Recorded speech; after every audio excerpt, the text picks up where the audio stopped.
my wife yelled as I lay motionless on the ground. Walk it off, stop being a baby, my wife's brother stood smirking while her sister accused me of ruining her birthday. But when the paramedic saw I couldn't move my legs, she immediately called for police backup. The MRI would reveal. Walk it off. Stop being a baby, my wife yelled as I lay motionless on the ground. My wife's brother stood smirking while her sister accused me of ruining her birthday. But when the paramedic saw I couldn't move my legs, she immediately called for police backup. The MRI would reveal. You know that feeling when you walk into a room and immediately know you don't belong?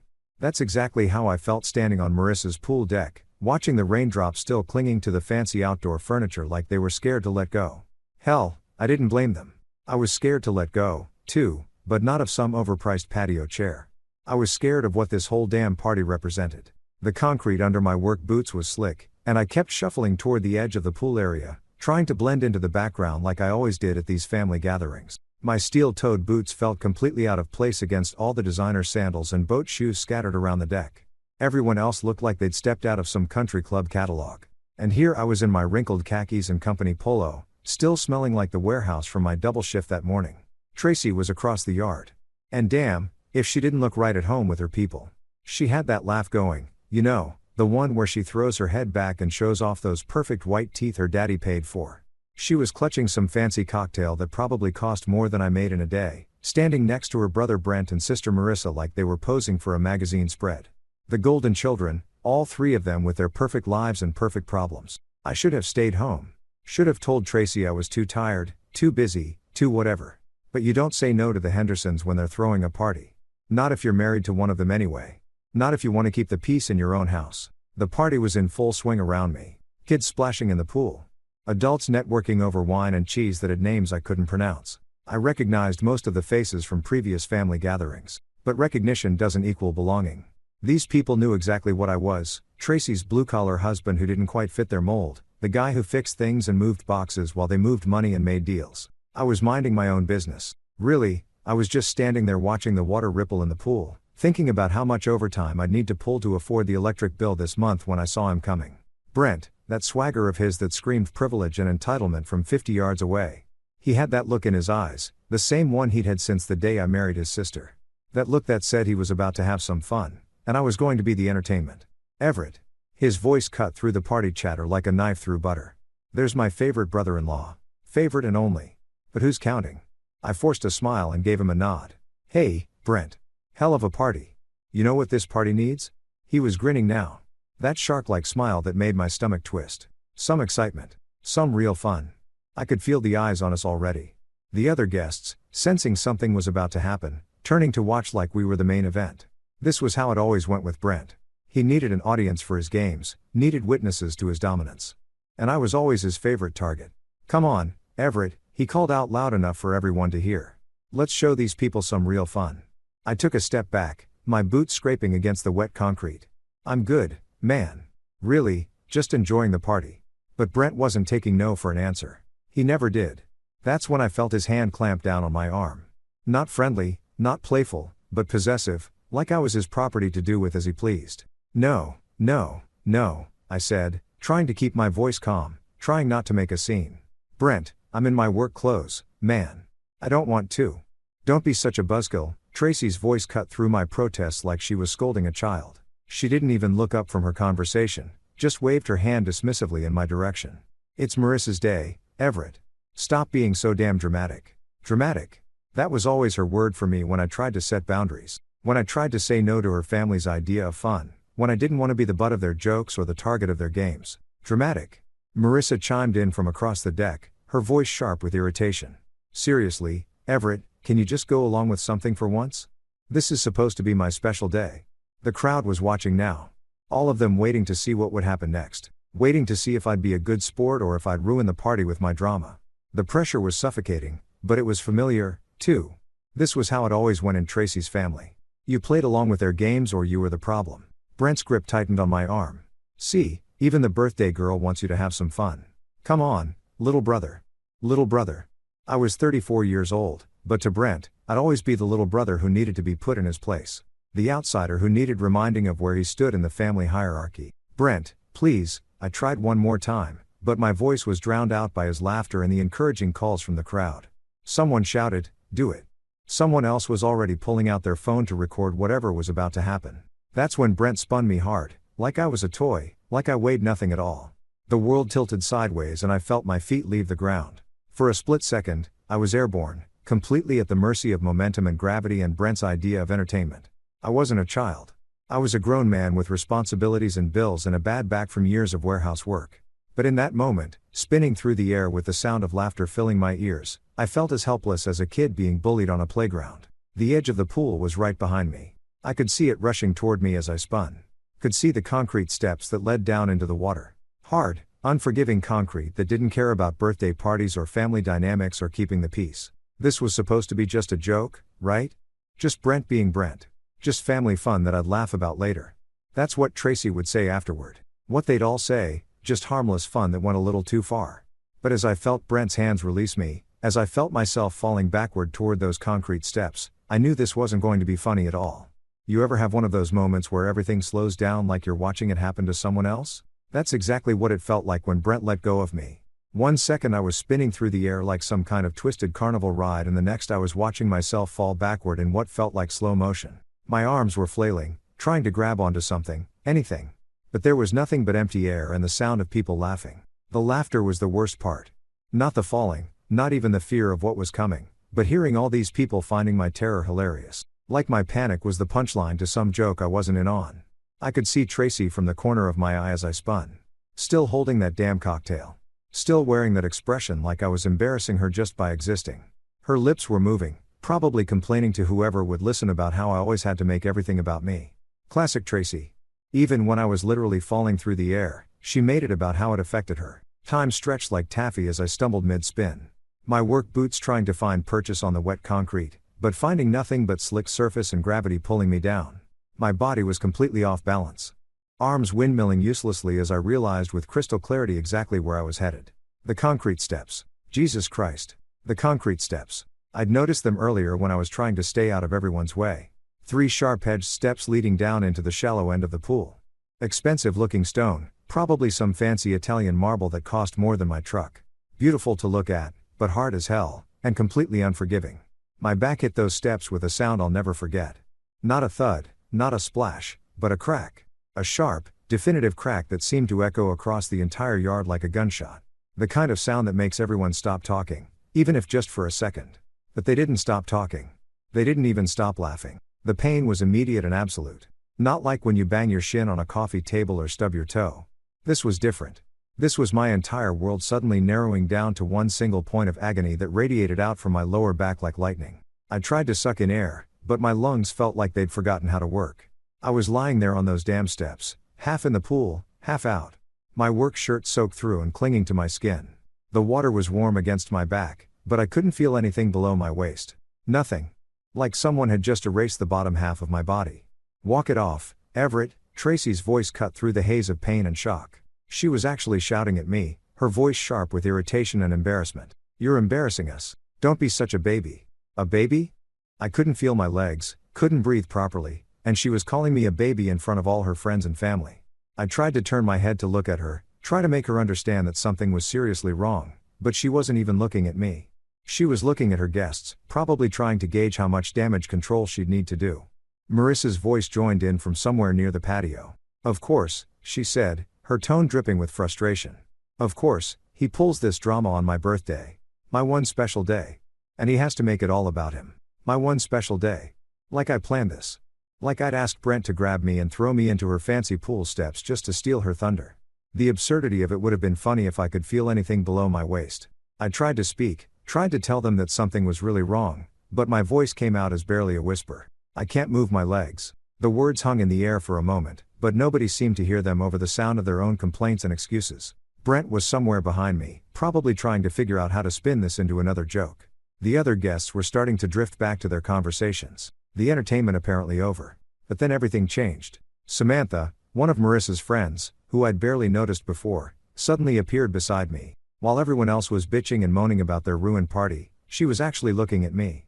Really looking with a kind of focused attention that made me realize she wasn't just another country club princess. Hey, she said, her voice calm but urgent as she knelt down next to me. Hey, can you hear me? I nodded, or tried to. Everything felt disconnected, Like my head was floating separately from the rest of me. I need you to try something for me, okay? Her hands were moving over my legs, checking for something I couldn't understand. Can you feel this? She pressed down on my shin, then my thigh, then my ankle. Nothing. Absolutely nothing. Can you wiggle your toes for me? I tried. God, I tried so hard. I stared down at my feet, willing them to move, concentrating every ounce of energy I had left on just making my toes twitch. But it was like sending signals to a phone that had been disconnected. The message wasn't getting through. Samantha's face went white. Not pale, not concerned, white. The color drained out of her cheeks so fast. It was like watching someone pull the plug on a bathtub. Nobody touch him, she said.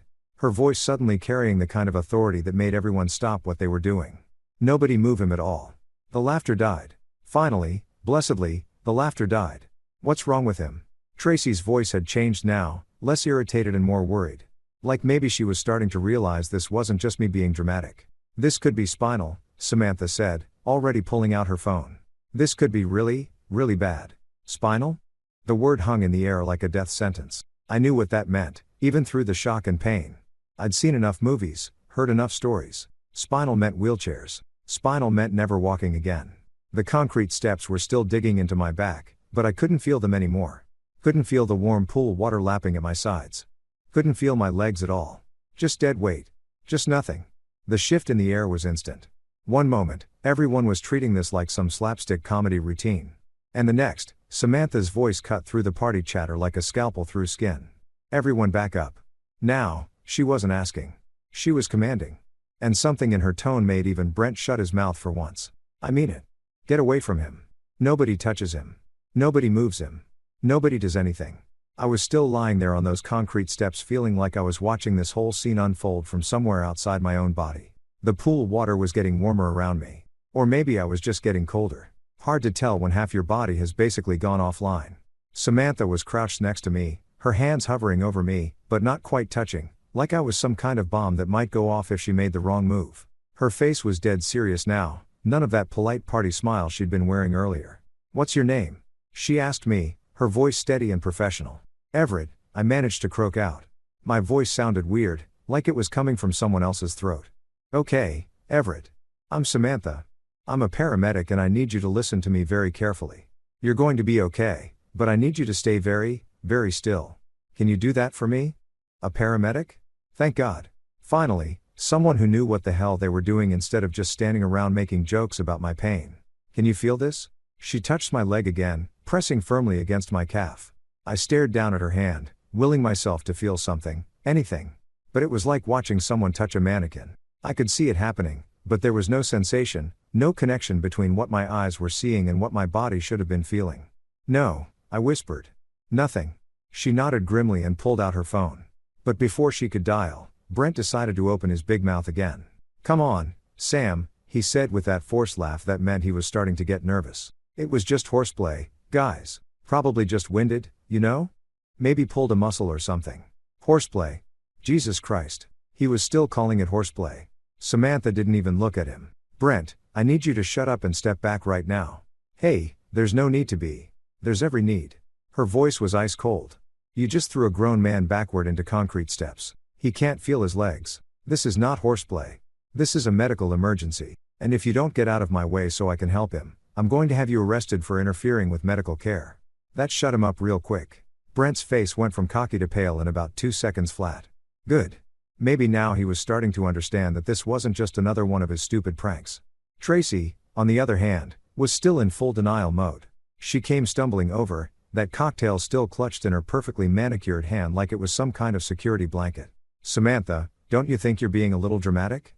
She was using that voice, the one she used when she was trying to manage a situation without actually dealing with it. Everett's always been prone to, you know, making things seem worse than they are. He's probably just tired from work. Tired from work? Like exhaustion was what made your legs stop working. Ma'am, Samantha said without looking away from me. Your husband has suffered what appears to be significant spinal trauma. He has no sensation or movement in his lower extremities. This is not fatigue. This is not dramatics. This is a potential life-altering injury that requires immediate medical intervention. Life-altering injury. The words hit me like another punch to the gut. I knew it was bad, but hearing it spelled out like that by someone who actually knew what they were talking about made it real in a way it hadn't been before. Samantha was already dialing 911, holding the phone to her ear with one hand while keeping the other positioned near me, ready to stop anyone who might try to move me. "This is Samantha Rodriguez, off-duty paramedic," she said into the phone, her voice crisp and professional. "I need an ambulance at 1247 Oakwood Drive. Adult male, approximately 34 years old. Possible spinal cord injury following blunt force trauma to the lumbar region. Patient is conscious and alert but reports complete loss of sensation and motor function in both lower extremities." The way she talked, so calm, so precise, it was both reassuring and terrifying at the same time. Reassuring because finally someone was taking this seriously, terrifying because the clinical language made it sound even worse than I'd thought. "No, do not attempt to move the patient," she continued into the phone. Mechanism of injury was a backward fall onto concrete steps following forceful spinning motion. "Yes, I'll stay on the line." Tracy was starting to pace now, her heels clicking against the wet concrete like a metronome counting down to disaster. "This is ridiculous," she muttered loud enough for everyone to hear.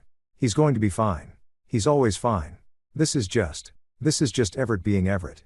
But even as she said it, I could hear the doubt creeping into her voice. Maybe she was finally starting to realize that her husband lying motionless in a pool wasn't normal, even for me. Marissa was standing off to the side, arms crossed, looking like someone had just canceled Christmas. "I can't believe this is happening at my party," she said to no one in particular. "This was supposed to be perfect. Perfect, right? Because my potential paralysis was really just an inconvenience to her birthday celebration." The other guests were starting to cluster together in small groups, whispering among themselves and shooting glances in my direction. Some looked concerned, others just looked uncomfortable, like they weren't sure whether they should leave or stick around for the drama. "How long for the ambulance?" I asked Samantha, surprised by how weak my voice sounded. 5 minutes, maybe less," she said, covering the phone's mouthpiece. "They're sending a full crew with spinal immobilization equipment. You're going to be okay, Everett. We're going to take good care of you." 5 minutes. In 5 minutes, this would all become real in a way that couldn't be denied or explained away. In 5 minutes, the ambulance would show up and everyone would have to admit that this wasn't just me being dramatic or attention-seeking or whatever the hell they'd convinced themselves it was. I could already hear the sirens in the distance, getting louder by the second. The sound of my life changing forever, one wail at a time. The sirens got louder until they were right on top of us, then suddenly cut out, leaving this weird silence that felt heavier than all the noise that had come before. I could hear car doors slamming, radio chatter, the sound of equipment being moved around, professional voices cutting through the suburban quiet like they owned the place. First through the gate was Officer Riley.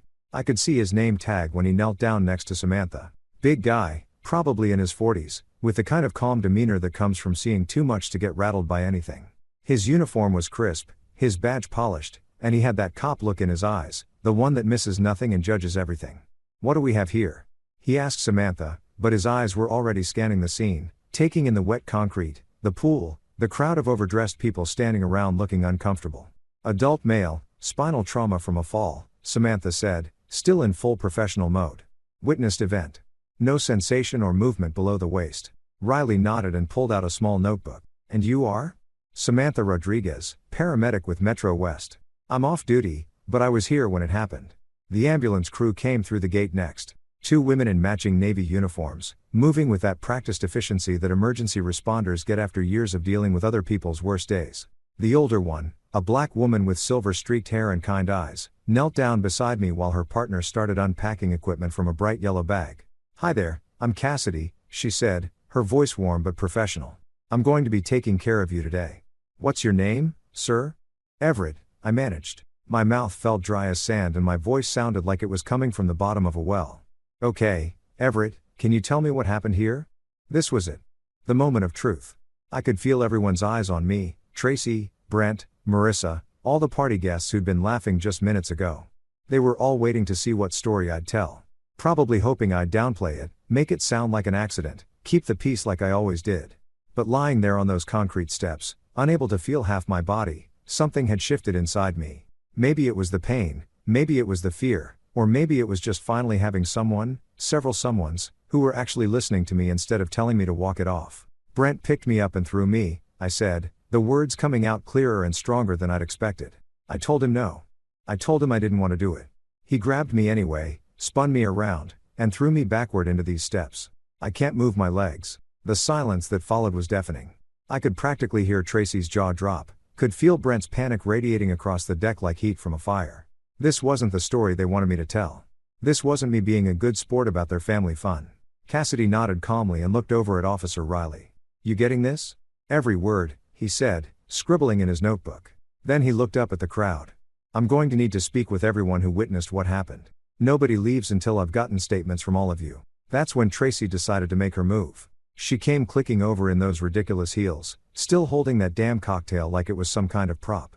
Officer, I think there's been a misunderstanding, she said in that voice she used when she was trying to charm her way out of trouble. My husband is just. He's been working a lot of double shifts lately. He's exhausted. Sometimes when he's tired, he gets a little confused, you know? Confused? She was actually trying to tell a cop that I was confused about what had just happened to my own body. Cassidy didn't even look at Tracy. She was busy checking my pupils with a small flashlight, testing my reflexes, doing all those medical things that were way over my head. Can you wiggle your toes for me, Everett? I tried. Jesus, I tried so hard. I stared down at my feet, willing them to move, concentrating every ounce of energy I had left, but it was like trying to operate a remote control with dead batteries. The signal just wasn't getting through. No, I said, and the word came out smaller than I'd intended. I can't feel them at all. Cassidy exchanged a look with her partner. One of those professional glances that said more than words ever could. Then she looked over at Officer Riley. We need to treat this as a potential assault with serious bodily injury, she said quietly. But not so quietly that I couldn't hear her. This isn't accidental trauma. Based on the patient's account and the mechanism of injury, this appears to be intentional assault. The word hung in the air like a thunderclap. Suddenly, this wasn't just a family incident or a party gone wrong. This was a crime scene. Brent must have heard it, too, because he started backing away from the group. Now, wait just a damn minute, he said, his voice getting higher and more defensive. It was just fooling around. Guys being guys. He's being dramatic like he always is. Sir, I'm going to need you to stay right where you are, Officer Riley said without looking up from his notebook. His voice was calm, but there was steel underneath it. And I'm going to need you to stop talking until I'm ready to take your statement. This is bullshit, Brent muttered, but he stopped moving. Cassidy was attaching some kind of monitoring equipment to my chest while her partner prepared what looked like a long yellow board. Everett, we're going to get you immobilized and transported to the hospital. I'm not going to lie to you, this is serious, but you're in good hands now, okay? She was radioing into dispatch, her voice professional and urgent. Unit 47 requesting police backup at current location. Suspected assault with bodily injury. Patient is a 34-year-old male with apparent spinal cord trauma following alleged physical assault. Everything stopped. The party guests, Tracy's complaining, even Marissa's birthday drama. It all just froze because those words made it official. This wasn't an accident. This wasn't horseplay. This wasn't me being dramatic. This was assault, and everyone at this fancy pool party was about to become a witness in a criminal case. Officer Riley looked up from his notebook and surveyed the crowd with those sharp cop eyes. Like I said, nobody leaves. This is now an active investigation. The blue lights from his patrol car were still flashing, casting everything in alternating shadows and harsh light, making the whole scene look surreal, like something from a TV crime show instead of a birthday party in suburbia. But it was real. Finally, terrifyingly, completely real. The ambulance ride was a blur of sirens, radio chatter, and Cassidy's steady voice talking me through every bump and turn. They had me strapped to that yellow backboard tighter than a Christmas present. My head immobilized between these foam blocks that made me feel like I was trapped in some kind of medical straitjacket. Every pothole we hit sent a jolt through my body that I could feel in my upper back, but nowhere else. A constant reminder that something was seriously, fundamentally wrong with me. East Haven General looked exactly like every hospital I'd ever seen in movies, all glass and concrete and that sterile antiseptic smell that hits you the moment the ambulance doors open. But this wasn't a movie. This was my life. And I was being wheeled through those automatic doors on a gurney, staring up at fluorescent lights that seemed to stretch on forever. The ER was surprisingly quiet for a Saturday evening. Cool, efficient, with that hushed urgency that hospitals do so well. Nurses in colorful scrubs moved around like they had choreographed every step. And everyone seemed to know exactly what they were doing except me. I was just cargo at this point, being transferred from one set of professionals to another like a package being delivered. They wheeled me into a room that smelled like disinfectant and fear. The walls were that hospital beige that's supposed to be calming but just makes everything feel sterile and cold. There was a clock on the wall that ticked loud enough to count off the seconds of my terror and a window that looked out onto the parking lot where normal people were living their normal lives. Dr. Neil Patterson introduced himself while the nurses were hooking me up to various machines that beeped and hummed like some kind of electronic orchestra. He was younger than I'd expected, maybe 45, with graying hair and the kind of calm bedside manner that probably took years to perfect. Everett, I'm Dr. Patterson, he said, pulling up a chair so he could sit at eye level with me. I understand you've had quite an ordeal today. The paramedics filled me in on what happened, but I'd like to hear it from you. Can you tell me about the fall? So I told him again, the whole story. Brent grabbing me, spinning me, throwing me backward onto those concrete steps, the crack I heard when I hit, the way my legs just stopped working. Dr. Patterson listened without interrupting, occasionally making notes on his tablet, nodding in all the right places. We're going to need to get some images, he said when I finished. Starting with an MRI of your spine. I know that sounds scary, but we need to see exactly what we're dealing with before we can make any decisions about treatment. Scary didn't begin to cover it. I'd never had an MRI before, but I'd heard about them. The loud noises, the confined spaces, the way they could see inside your body and tell you things you didn't want to know. But what choice did I have? I couldn't feel my legs, couldn't move anything below my waist. I needed answers, even if those answers were going to destroy my life. The MRI machine looked like something from a science fiction movie. This huge white tunnel that hummed with barely contained energy. They slid me in there like I was being fed to some kind of technological monster. And for the next 45 minutes, I listened to sounds that belonged in a construction site, not a hospital. Banging, whirring, clicking like someone was building a house around my head. I tried not to think about what they might find. Tried not to imagine the worst case scenarios that kept playing in my head like a broken record. Wheelchair, paralysis, never walking again, never being able to work, to support myself, to be anything other than a burden. When they finally pulled me out of that machine, Dr. Patterson was waiting with another doctor. A woman this time, older with silver hair and the kind of serious expression that makes your stomach drop before anyone says a word. Everett, this is Dr. Celeste Warren, Dr. Patterson said. She's our spine specialist and she's been reviewing your images. Dr. Warren pulled up a chair on the other side of my bed and opened a tablet that showed what looked like cross-sections of my back. Black and white images that meant nothing to me, but apparently told her everything she needed to know. Everett, she said, her voice gentle but direct.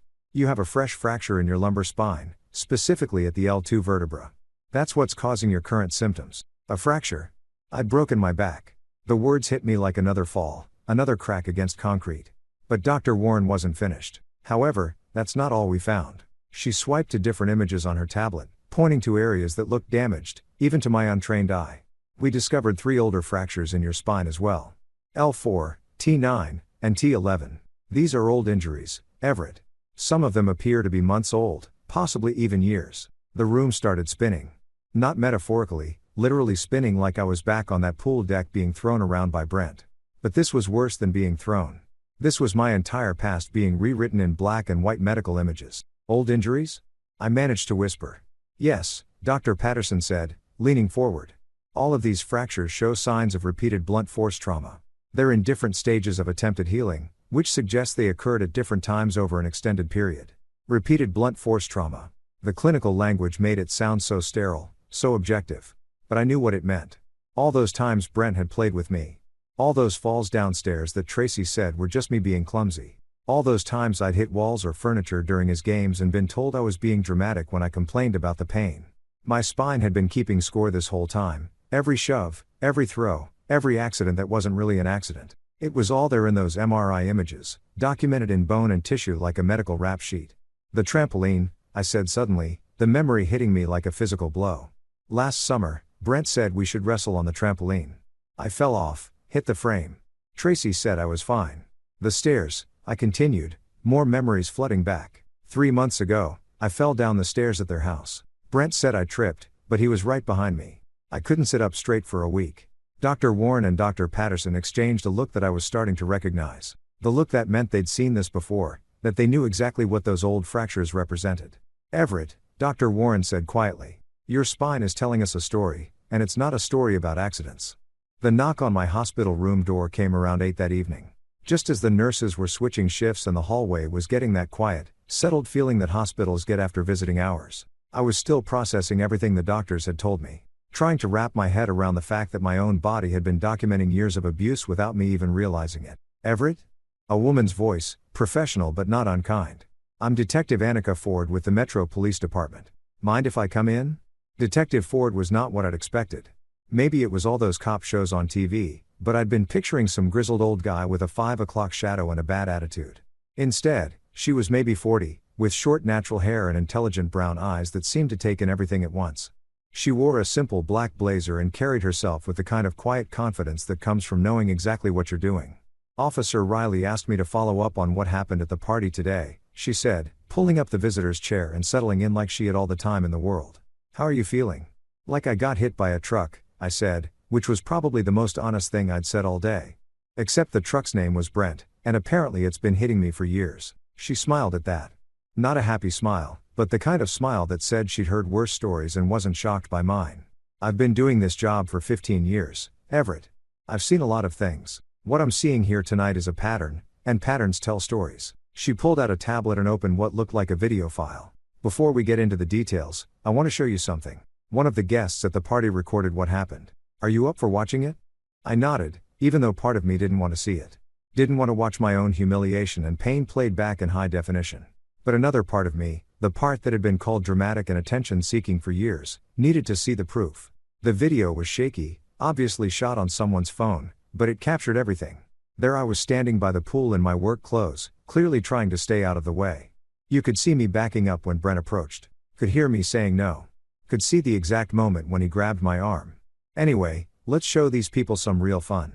Brent's voice was crystal clear on the recording, loud and boisterous like he was performing for an audience. Then came the spin. Watching it from the outside was somehow worse than living it. I could see how helpless I looked, how completely at Brent's mercy. The way he threw me wasn't playful.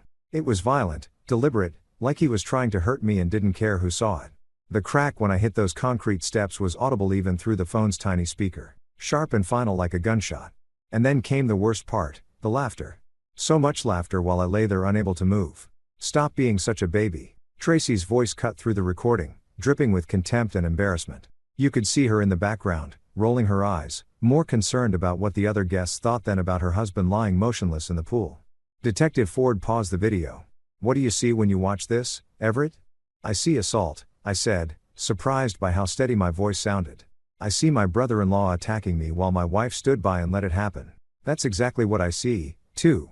She made some notes on her tablet. Officer Riley told me you mentioned this wasn't the first time something like this had happened. The doctors showed me your MRI results. 3 old fractures, all consistent with the kind of trauma we just watched. So I told her everything. The trampoline incident where Brent had wrestled me off the edge and I'd hit the metal frame hard enough to crack a rib, though we hadn't known it was cracked at the time because Tracy convinced me I was being dramatic about the pain. The stairs at Thanksgiving where Brent had accidentally bumped into me from behind and sent me tumbling down a full flight of concrete steps. The pool party 2 summers ago where he'd held me underwater as a joke until I nearly passed out. Every time there was an excuse. Every time it was just Brent being Brent, just family fun that went a little too far. Every time I was the one being too sensitive, too dramatic, too unable to take a joke. What about your wife? Detective Ford asked. What was her reaction to these incidents? That was the hardest part to talk about because while Brent was the one physically hurting me, Tracy was the one who made sure I never fought back, never complained, never stood up for myself. She was the one who convinced me that this was normal, that this was just how her family showed affection. She always took his side, I said. Always. If I complained about getting hurt, she'd tell me I was embarrassing her. If I tried to avoid his games, she'd say I was being antisocial. She made me feel like I was the problem for not wanting to be thrown around by her brother. Detective Ford nodded like she'd heard this story before. That's called enabling, Everett. And in some jurisdictions, it can be considered a form of abuse itself. Your wife had a duty to protect you and instead she participated in a pattern of harm that went on for years. A pattern of harm. That phrase hit me like another revelation because that's exactly what it was.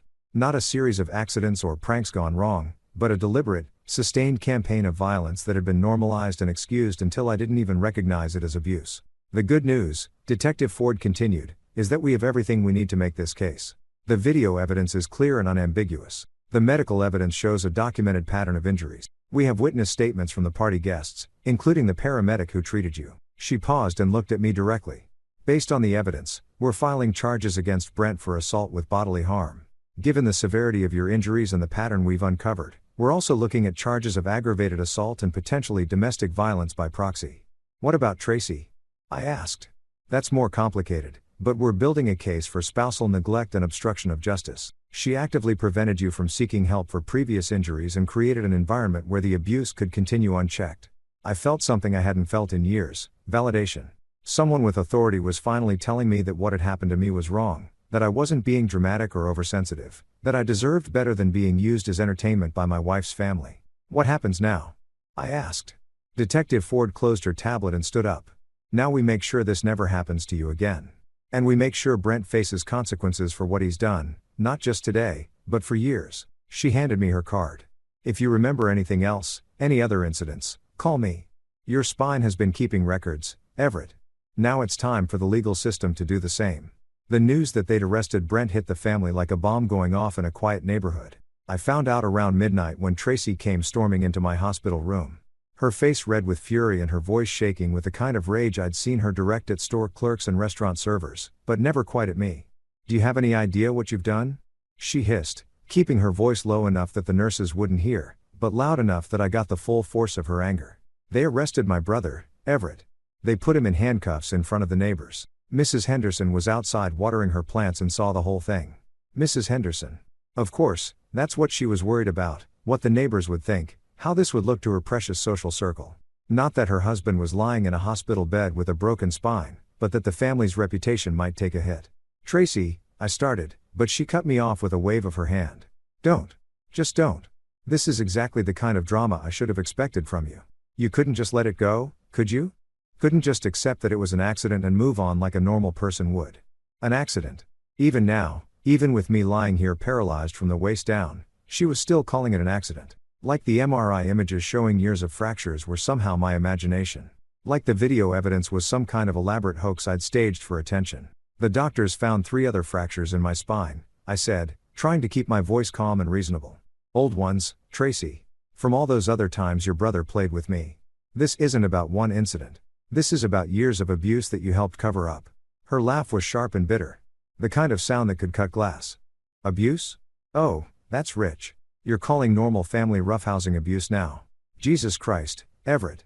No wonder you can't handle a real job or make real friends. You're too busy playing the victim to actually live your life. There it was. The same pattern that had kept me trapped for years, turning my pain into my failure, making my injuries into character flaws, making me the problem for getting hurt instead of addressing the person who was doing the hurting. But something was different now. Maybe it was the painkillers. Maybe it was finally having medical professionals and law enforcement take me seriously. Or maybe it was just that I'd hit rock bottom and had nowhere left to fall. Whatever it was, I found myself speaking up in a way I never had before. He threw me into concrete steps, Tracy. On purpose. And you stood there and watched it happen. You told me to walk it off when I couldn't feel my legs. What kind of wife does that? The kind of wife who's married to a man who makes everything about himself, she shot back. Do you know what this is going to do to my family? To my career? I work in public relations, Everett. How do you think it's going to look when people find out my husband is pressing charges against my brother for playing around at a family party? Her career, her family, her reputation. Not once in this entire conversation had she asked how I was feeling, whether I was in pain, what the doctors had said about my prognosis. It was all about her and how my injury was inconveniencing her life. That's when Officer Riley appeared in the doorway, his expression grim. Mrs. Henderson, I need to speak with you. Tracy turned toward him with that fake smile she used on authority figures. The one that said she was a reasonable person who could surely work out any misunderstanding. Officer, I think there's been some confusion about what happened today. My husband tends to exaggerate. Ma'am, you're under investigation for spousal neglect and obstruction of justice, Riley said, cutting through her charm offensive like a knife through butter. Detective Ford has been reviewing the case and your behavior both today and over the past several years suggests a pattern of enabling abuse and preventing your husband from seeking appropriate medical care. The color drained from Tracy's face so fast I thought she might faint. That's ridiculous. I would never.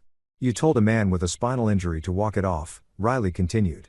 You dismissed his pain as attention-seeking behavior. You actively discouraged him from reporting previous injuries. That's not spousal support, ma'am. That's criminal negligence. Tracy looked at me like this was somehow my fault.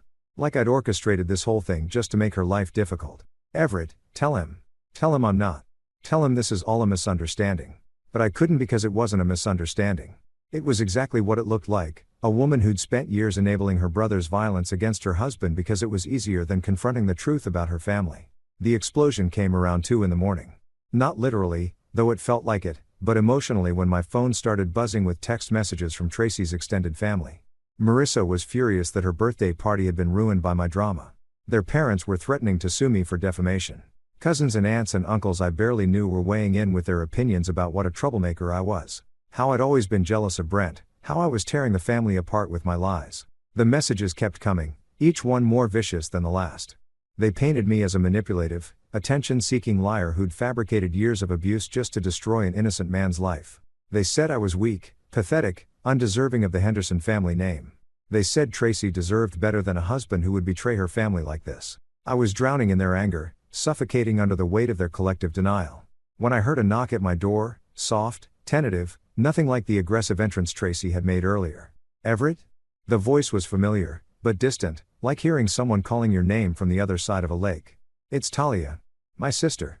I hadn't seen Talia in almost 2 years. Not since Tracy had convinced me that she was jealous of our marriage and trying to cause problems between us. Looking back now, I realized that Tracy had been systematically isolating me from anyone who might have questioned what was happening to me. Talia stepped into the room cautiously, like she wasn't sure she'd be welcome. She looked older than I remembered. Her brown hair streaked with gray, worry lines around her eyes that hadn't been there before. But when she saw me lying there in that hospital bed, her face crumpled with a pain that looked almost physical. "Oh, Everett," she whispered, and suddenly she was beside my bed, taking my hand in both of hers. "I heard what happened. I came as soon as I could." "Talia," I said, and to my surprise, my voice came out cracked and broken. "I'm so sorry for everything, for staying away, for not calling, for..." "Stop," she said firmly. "You don't apologize to me. I should have tried harder to stay in touch. I should have seen what was happening. I always knew something was off about Tracy, about that whole family, but I didn't know how bad it was." She pulled her chair closer to my bed and leaned forward, her eyes intense and focused. "I want you to know something, Everett. I never stopped loving you. I never stopped worrying about you. And I never believed for 1 second that you deserved the way they treated you. For the first time in years, maybe for the first time since I'd married Tracy, someone from my family was telling me that I mattered, that I was worth protecting, that I deserved better than what I'd been getting. And for the first time since this whole nightmare started, I cried." The surgery came 3 days later. Dr. Warren explained it like she was talking about fixing a car engine, rods and screws and fusion procedures that would stabilize my spine and hopefully give me the best shot at walking again. Best shot being the operative phrase because nobody could promise me anything except pain and a long road to recovery. I woke up from the anesthesia feeling like I'd been hit by that same truck all over again. Except this time it had backed up and run me over a few more times for good measure. The incision in my back felt like someone had taken a blowtorch to my spine. And the drugs they gave me for the pain made everything fuzzy and distant, like I was watching my life happen to someone else. But the worst part wasn't the physical pain. It was the fear. Every day I'd stare down at my legs under those hospital blankets and will them to move, to twitch, to give me some sign that the surgery had worked. Some days I swore I could feel something, a tingling or a twinge. But the doctors warned me that phantom sensations were common and didn't necessarily mean anything. That's when Dr. Amelia Rojos entered my life like a drill sergeant in scrubs. She was maybe 5'0", but carried herself like she could bench press a pickup truck, with graying hair pulled back in a no-nonsense ponytail and the kind of direct stare that made you sit up straighter even when you were lying flat on your back. "Everett," she said on our first day. "I'm your physical therapist and I'm going to tell you something right now that might piss you off. This is going to be the hardest thing you've ever done in your life. There are going to be days when you want to quit, when you want to give up and accept that this is as good as it gets. But I'm not going to let you." She was right about it being hard. Jesus Christ, was she right? The first week, all we did was try to get me sitting up without passing out. My balance was shot. My core strength was non-existent. And every movement felt like my spine was being twisted with a wrench. I threw up twice the first day just from the effort of staying upright. "Your body remembers pain," Dr. Rojos would say during the sessions that left me sweating and shaking. "Now we need to teach it to remember strength." Meanwhile, Dr. Priya Jain was working on my head while Dr. Rojos worked on my body.